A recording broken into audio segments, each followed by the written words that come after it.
Shalom bien-aimés dans le Seigneur. Aujourd'hui, nous allons s'entretenir ensemble sur les cultes. Comment célébrer Dieu dans un culte? Gloire au Seigneur. Chaque étape du culte est une dimension prophétique. À chaque fois, on respecte les étapes de l'Église. Sachez bien que nous entrons dans une dimension spirituelle et prophétique. Première des choses, l'accueil, entrer dans sa présence. Alléluia. Ces moments symbolisent aussi l'entrée dans la présence de Dieu. Psaume chapitre 100, verset 4, la Bible déclare: entrez dans ses portes avec reconnaissance. À chaque fois que tu veux commencer un culte, sois reconnaissant. Sois reconnaissant. À chaque fois que tu veux faire un culte personnel à la maison, dans ta chambre, au salon, avec tes enfants, première des choses qui permet que le ciel s'ouvre sur toi, sois reconnaissant. Sois sensible même aux moindres détails de ce que Dieu a fait avec toi.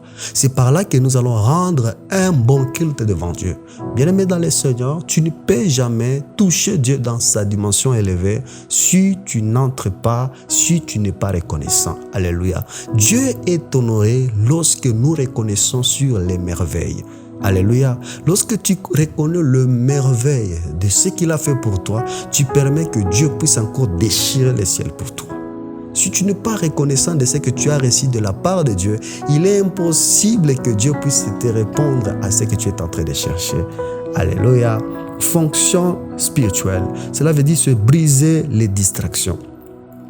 À chaque fois quand tu entres dans un culte, la seule chose que le diable t'attaque pour que tu ne puisses pas bien célébrer les cultes, il te met des distractions. Ferme tout ce qui est comme distraction. Si tu as un téléphone, un enfant, tout le bruit là, il faut le fermer sensiblement. Pourquoi? Parce que ce sont des choses qui te permettra de ne pas entrer valablement avec ton Dieu. D'ailleurs, le protocole nous exige de laisser le téléphone.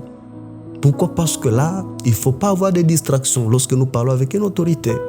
Bon, lorsque nous pourrons aussi parler avec Dieu, il faut laisser des distractions. C'est par là que nous allons maintenant rencontrer Dieu dans une autre dimension. Tu veux que Dieu puisse te parler dans un culte, coupe ce qui est comme distraction. Préparer ton cœur, c'est être maintenant sensible pour accueillir des choses nouvelles. Ton cœur doit être sensible dans un culte. Tout ce qui va passer dans la présence de Dieu, alléluia. Ton esprit est prêt maintenant pour recevoir et capter tout ce qui passera par ton esprit. Ça peut être par un chant, ça peut être par l'adoration, ça peut être sur toute forme, la prédication. Toutes ces choses-là, lorsque tu disponibilises ton cœur devant Dieu, sache bien qu'il y a quelque chose qui va fonctionner dans ta vie. Nous ne réussissons pas nos cultes. Pourquoi? Parce que nous entrons avec nos propres connaissances, nous entrons avec nos propres idées. C'est par là qu'on ne reçoit pas la récompense ou notre relation avec Dieu. Lorsque tu veux réussir ton culte, prépare ton cœur. Ton cœur est précieux. Alléluia. C'est par ton cœur que Dieu va te parler. C'est par ton cœur que Dieu va t'annoncer des choses nouvelles. Alléluia. Ouvrir aussi la sensibilité spirituelle. La sensibilité spirituelle, c'est tout ce qui va passer dans ton esprit. Alléluia. Ça peut être par exemple sur la manifestation du Saint-Esprit, le cantique. Lorsque ton esprit est sensible et capable de capter tout ce qui peut se passer dans la présence de Dieu. Deuxième des choses, c'est la louange. Gloire au Seigneur. La louange, c'est la clé d'accès dans les cultes. On ne peut jamais toucher Dieu dans un culte ou dans notre rendez-vous si on ne le célèbre pas. Alléluia. La louange n'est pas une musique. Oh, loin de là. La louange, c'est une bataille spirituelle. Pourquoi? Parce que la louange fonctionne spirituellement, libère la joie intérieure. La louange libère la joie que tu as intérieurement. La louange restaure les trônes. Gloire au Seigneur. La louange cesse les oppressions. La louange ouvre les ciels. La louange déplace les résistances invisibles. Lorsque tu loues Dieu, tu te mets dans une atmosphère vraiment avec Dieu. Tout ce qui était de toi disparaît totalement. Pourquoi? Parce que la louange libère la joie intérieure. Alléluia. Plus tu es en train de louer Dieu, plus que Dieu siège au milieu de sa louange. Troisième des choses, l'adoration. Alléluia. L'adoration, c'est les face-à-face avec Dieu. Pourquoi nous adorons Dieu? Je parlerai beaucoup plus dans les émissions qui vont suivre sur beaucoup plus l'adoration. Alléluia. L'adoration n'est pas un chant. Oh, Alléluia. Là, nous chantons maintenant un cantique d'adoration. Là, c'est une musique un peu douce. Loin de là sur l'adoration. Alléluia. L'adoration, c'est un abandon. Alléluia. C'est évaluer de ce qu'il est. Nous l'adorons pour ce qu'il est. Alléluia. C'est évaluer sa grandeur, évaluer sa majesté, évaluer tout ce qu'il est. C'est ce qui entre maintenant dans une adoration. On n'adore pas Dieu avec une musique vraiment très douce. Ce n'est pas ça l'adoration. Alléluia. Et non, ça, c'est le temps maintenant d'adorer Dieu. Là, quelqu'un maintenant baisse sa voix. Ce n'est pas ça l'adoration. Gloire au Seigneur. L'adoration, c'est un abandon. Et de se plonger totalement dans la pensée divine, d'évaluer tout ce qu'il est. Alléluia, gloire au Seigneur. L'adoration fonctionne spirituellement. L'adoration aligne des cœurs, gloire au Seigneur. L'adoration révèle ce qu'il est. Alors, l'adoration nous permet d'entrer dans les pensées de Dieu, d'évaluer ce qu'il est. Alléluia. L'adoration révèle ce que Dieu est. Gloire au Seigneur. La révélation, l'adoration transforme intérieurement.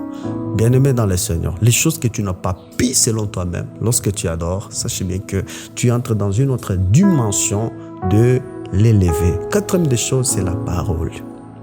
La parole, c'est parmi les étapes du culte. Pourquoi? Parce que la parole, c'est une nourriture et une directive ou la direction.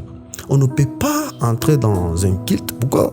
Parce que toutes ces étapes que je suis en train de parler, ça peut être dans un culte communautaire ou un culte personnel. Oui, la parole, ça peut être la méditation de la parole de Dieu.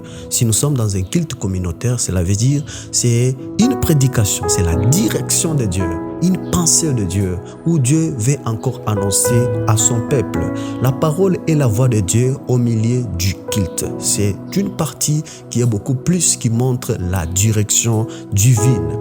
La Bible déclare en Romains chapitre 10, verset 17, « La foi vient de ce qu'on entend. Sans ce qu'on entend, on ne peut jamais écouter Dieu. » Alléluia. Ça peut être par une personne inspirée par Dieu qui peut nous parler sur la pensée de Dieu. Ça peut être par une méditation, que tu peux prendre une méditation personnelle, qui peut aussi que Dieu peut te parler. Pourquoi? Parce que la parole de Dieu répare les cœurs brisés. La parole de Dieu dirige. La parole de Dieu éclaire. La parole de Dieu libère. La parole de Dieu fortifie.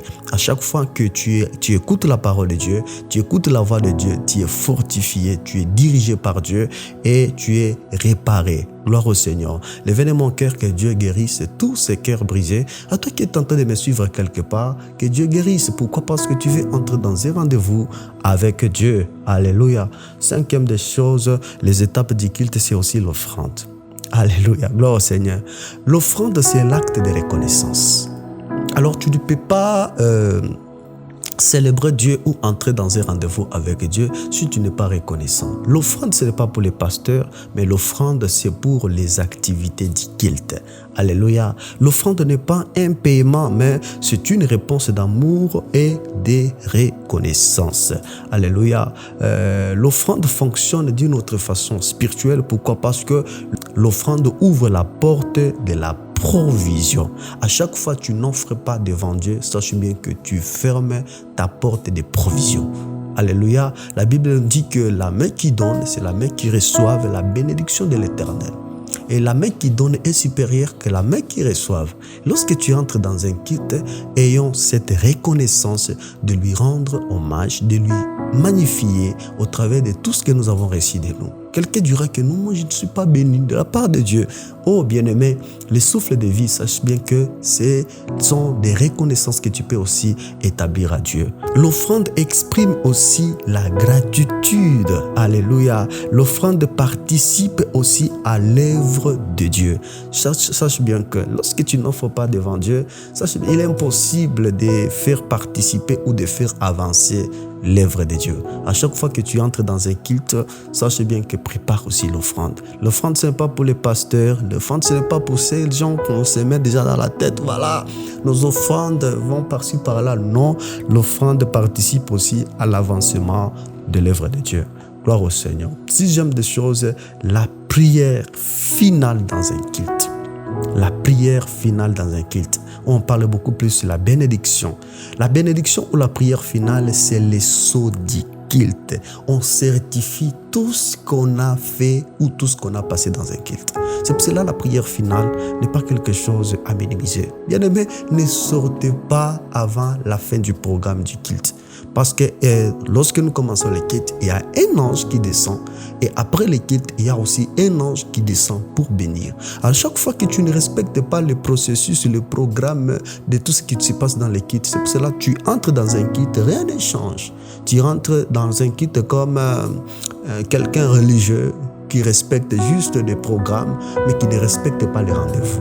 Gloire au Seigneur. Pourquoi? Parce que la prière finale établit la victoire. Tout ce que nous avons déclaré, tout ce que nous avons prié, tout ce que nous avons adoré, tout ce que nous avons loué et tout ce que la parole qu'on vient d'écouter, elle justifie établir aussi notre victoire. Alléluia. La parole finale établit aussi la protection, scelle ta protection. Pourquoi? Parce que lorsque tu sors avec la parole finale, elle scelle cette protection qui peut protéger ton travail, qui peut protéger tes enfants, qui peut protéger tout ce que tu es en train de faire.